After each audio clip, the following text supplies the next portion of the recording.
အဲ့ဒီကြီးကောင်ဝင်စားလူငယ်လေးတယောက်စီ88ရေးခင်းကြီးရောက်ရှိလာပုံကကောင်လေးရဲ့ခြေနှောင်တွေကိုဝစ်လစ်စလစ်အမျိုးသမီးတယောက်ရုတ်တရက်ဝင်လာပုံမျိုးဖြစ်တယ်အမျိုးသမီးရဲ့လက်သေးနီရဲရဲနဲ့လက်ညှိုးဟာသူမနှကမ်းပေါ်တင်ထားပြီးအံ့အားသင့်နေတဲ့သူ့ကိုအတန်မပြုတ်ကိုတတိပေးနေရေးခင်းကြီးကလူငယ်လေးပေါ်တက်ခွာလိုက်ပြီလူငယ်လေးရဲ့လက်နှစ်ဖက်ကိုအတင်းဆွဲယူကသူမရင်သားတွေကိုစုပ်နေစီအဲ့ဒီရင်သားတွေဟာတမိုင်းရဲ့နှုတ်ရည်တွေနဲ့တင်းမှဆွင့်ကားနေလေရဲ့နောက်တော့အမျိုးသမီးဟာလူငယ်ရဲ့ဦးခေါင်းကိုအတင်းဆွဲယူလိုက်ပြီးမိုးပါဆုံးဝတ္ထုတွေကအတိုင်းလူငယ်လေးရဲ့ပါးစပ်နဲ့တမိုင်းရဲ့နှုတ်ကိုမလွတ်တမ်းဆွတ်စေခဲ့တော့တယ်လူငယ်ရဲ့နှလုံးသားဟာညအမှောင်ထဲမှာမြင်းရိုင်းတကောင်လို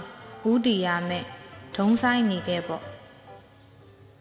အဖြစ်ပြက်ဟာတဖြည်းဖြည်းနဲ့အနေထိုင်သွားပြီးလူငယ်ဟာကြီးပြင်းလာနောက်စေးတက္ကသိုလ်တက်နောက်ဆရာဝန်ဖြစ်နောက်အိမ်တောင်ရသားကြနောက်သားတယောက်ရာပြီးကမှတရက်မှာတရုတ်ဒါရိုက်တာလူကြီးရဲ့နွေရာသီနန်းတော်ရုပ်ရှင်ကိုကြည့်မိမှအစိုးရနဲ့ပြည်သူလူထုကြားကရမက်ပြင်းတဲ့အချစ်ကိုသူတွေ့ရှိသွားတယ်အဇက်တစ်ခုနဲ့တစ်ခုကြားတတွေးတွေတွဲခိုနေတဲ့အနမ်းတွေ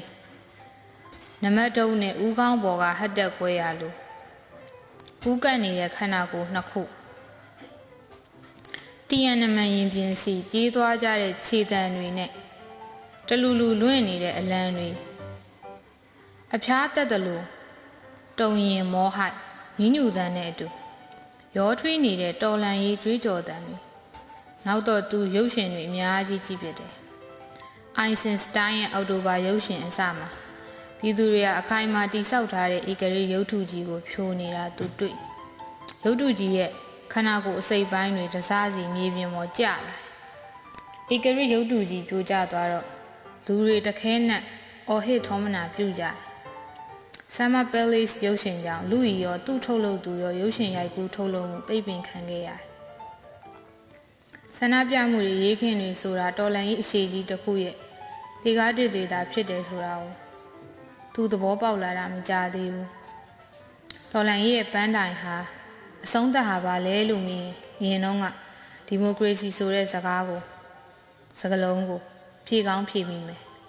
အခုတော့အဲ့ဒီမေးခွန်းကိုဖြေမယ်လို့ပါဇက်ဟာတိုင်းသူ့ပါဇက်ထဲကနေမြူကိုးတွေပဲထွက်လာတယ်ဒါပေမဲ့မြူကိုးထဲမှာခံစားနေရတဲ့လူအုပ်ကြီးကမလုံးမရှက်ရက်နေတယ်